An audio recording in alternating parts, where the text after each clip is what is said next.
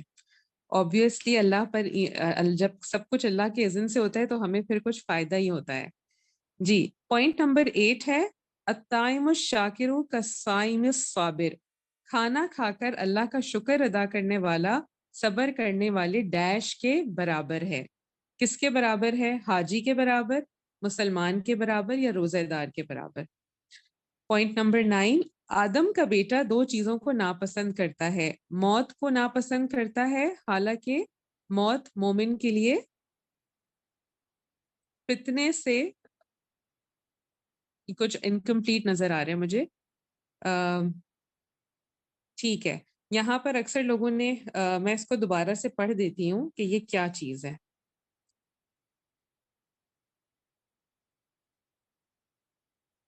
جی، point number 9 ہے کہ آدم کا بیٹا 2 چیزوں کو ناپسند کرتا ہے، موت کو ناپسند کرتا ہے حالانکہ موت مومن کے لیے فتنے سے بہتر ہے، اور قلت مال کو حالانکہ مال کی کمی قیامت والے دن ڈیش کا باعث ہے۔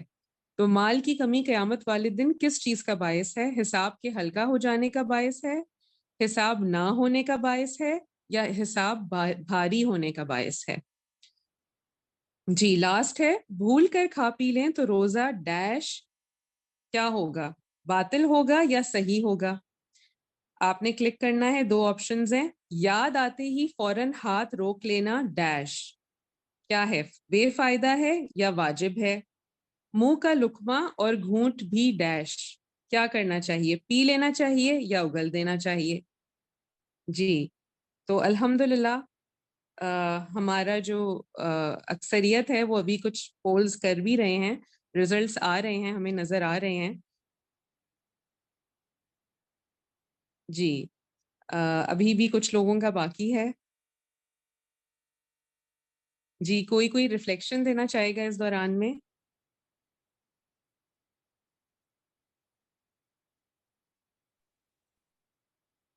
جی، فرحت مسعود، آپ کچھ کہیں گی 1 منٹ میں، تو پھر انشاءاللہ پھر ہم ریزلٹس کی طرف چلیں گے۔ جی فرحت، کچھ کہنا چاہتی ہیں؟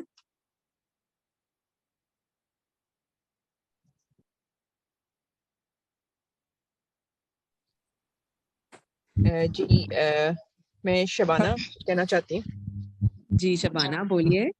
ہاں جی، آج کے لیسن سے ویسے تو پتہ ہے پہلے سے کہ تقدیر کی میں سب کچھ لکھا ہوتا ہے، اور لیکن پھر بھی اتنا کوئی مسئلہ ہوتا ہے تو اتنی زیادہ پریشانی ہونے لگ جاتی ہے، لیکن جتنا یہ غور سے سنا ہے لیسن، اور میرا دل ہے کہ میں ایک دفعہ اور سے سنوں تاکہ جب بھی کوئی مشکل اور پریشانی آئے تو مطلب یہ ہو کہ یہی میرے لیے ایسے ہی بہتر تھا، اور اس میں اللہ نے میرے لیے کوئی بہتری رکھی ہوگی جو مجھے بعد میں پتہ چلے گی، تو اس پہ راضی ہو جانا۔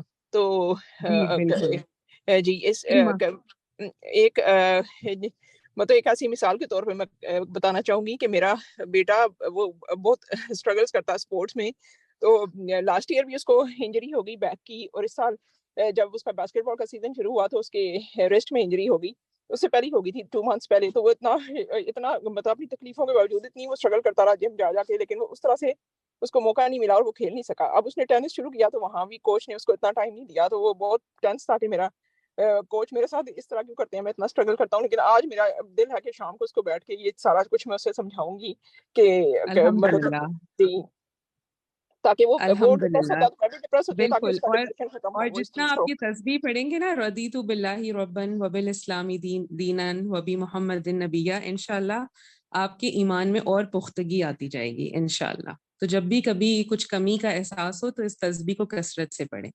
چلیں جی، الحمدللہ ہمارے پولز مکمل ہو گئے ہیں، اور آئی تھنک اکثریت نے پولز کر لیے ہیں۔ کیا ہم ان کے ریزلٹس لانچ کر سکتے ہیں؟ جی بالکل۔ اوکے، جزاک اللہ خیر۔ جی، ہم دیکھ لیتے ہیں۔ سب سے پہلا ہمارے پاس سوال ہے کہ تقدیر اللہ تعالیٰ کا وہ علم ہے جو کسی بھی چیز کے ڈیش اللہ کو معلوم ہوتا ہے، کسی چیز کے وجود میں آنے کے بعد اللہ کو معلوم ہوتا ہے، یا کسی بھی چیز کے وجود میں آنے سے پہلے اللہ کو معلوم ہوتا ہے؟ جی الحمدللہ ہمارے پاس 98% آنسر وجود میں آنے سے پہلے، جو اس کا سیکنڈ آپشن ہے یہ 98% لوگوں نے دیا ہے الحمدللہ، اور یہی اس کا کریکٹ آنسر ہے. جی قضا کا لفظی مطلب ہے ڈیش. کیا ہے اس کا لفظی مطلب؟ اس کا لفظی مطلب ہے فیصلہ کرنا. یہ 72% لوگوں نے صحیح جواب دیا ہے، اور باقی جو ہے وہ کچھ لوگوں نے غلط جواب دیا ہے. تو اس کو یاد کر لیں کہ قضا کا مطلب فیصلہ کرنا ہے.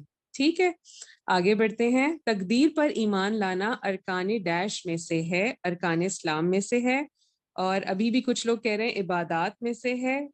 جی نہیں، ارکان اسلام میں سے ہے، اور یہ ہماری ایمان کا حصہ ہے کہ ہم تقدیر پر یقین رکھیں.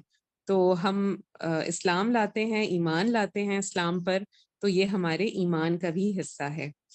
آگے چلتے ہیں. انا کل شیء خلقناہ بقدر. آپ نے اس آیت کا ترجمہ سلیکٹ کرنا تھا، اور اس کا ترجمہ جو صحیح ترجمہ ہے، ہم نے ہر چیز کو ایک اندازے کے مطابق پیدا کیا ہے. یہ آپشن نمبر 2 ہے، اور یہی اس کا کریکٹ آنسر ہے. الحمدللہ 89% لوگوں نے صحیح جواب دیا ہے. باقی لوگوں کو ترجمے پہ جو ہے وہ تھوڑا سا ابھی محنت کرنی ہے انشاءاللہ. پوائنٹ نمبر 5 ہے وَكُلَّ شَيْءٍ أَحْصَيْنَاهُ فِي إِمَامٍ مُبِينٍ. اور ہر چیز کو ہم نے ایک واضح کتاب میں شمار کر رکھا ہے. یہ واضح کتاب کیا ہے؟ آپ نے اس کو سلیکٹ کرنا تھا. لوح محفوظ جو ہے وہ واضح کتاب ہے، اور یہاں پر ہر چیز اللہ کے ہاں ڈاکیومنٹڈ ہے، شمار کی گئی ہے. اور 85% لوگوں نے اس کا صحیح جواب دیا ہے. ٹھیک ہے، قرآن پاک تو اللہ کا کلام ہے، لیکن اس کے علاوہ جو بہت ساری اور چیزیں ہیں وہ اللہ تعالیٰ نے لوح محفوظ میں لکھ دی ہیں. تو اس لیے جنہوں نے قرآن پاک لکھا ہے کو سلیکٹ کیا ہے، تو وہ آنسر پھر غلط ہوگا. یمحو اللہ ما یشاء ویثبت. اس آیت سے کیا پتہ چلتا ہے؟ اس کا صحیح آنسر ہے کہ اللہ جو چاہتا ہے مٹاتا ہے، اور جو چاہتا ہے ثابت رکھتا ہے. الحمدللہ 92% لوگوں نے اس کا صحیح جواب دیا ہے. پوائنٹ 7 ہے جو ہوتا ہے اللہ کے اذن سے ہوتا ہے. تو جو فائدہ بھی پہنچتا ہے وہ اللہ کی طرف سے ہی آتا ہے. تو لہٰذا یہاں پر 2 آپشنز تھے کہ فائدہ ہوتا ہے کہ ہمیں شکر گزاری پیدا ہوتی ہے، اور اس سے ہماری نعمتوں میں اضافہ ہوتا ہے. تو الحمدللہ 100% لوگوں کو اس بات کا یقین ہے کہ جو ہوتا ہے اللہ کے اذن سے ہوتا ہے، اور اس سے ہمیں فائدہ ہی پہنچتا ہے اگر ہم اس پر راضی ہو جائیں. جی پوائنٹ نمبر 8 ہے کہ کھانا کھا کر اللہ کا شکر ادا کرنے والا صبر کرنے والے ڈیش کے برابر ہے، یعنی صبر کرنے والے روزہ دار کے برابر ہے. اس میں 93% لوگوں نے صحیح جواب دیا ہے، اور کچھ لوگوں نے حاجی اور مسلمان بھی کہا ہے، لیکن روزہ دار یعنی کھانا کھا کر اور پھر شکر ادا کرنا صبر کرنے والے روزہ دار کے برابر ہے. سبحان اللہ، اللہ تعالیٰ کتنا زیادہ اجر دینے والے ہیں. پوائنٹ نمبر 9 ہے آدم کا بیٹا 2 چیزوں کو ناپسند کرتا ہے. موت کو ناپسند کرتا ہے، حالانکہ موت مومن کے لیے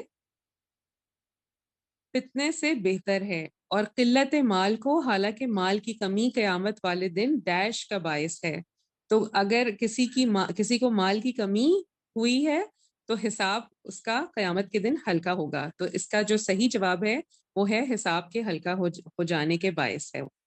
جی آخری دیکھ لیتے ہیں. بھول کر کھا پی لیں تو روزہ ڈیش ہوگا، باطل ہوگا یا صحیح ہوگا؟ اگر بھول کر کھا لیں تو صحیح ہوگا. یاد آتے ہی فوراً ہاتھ روک لینا واجب ہے.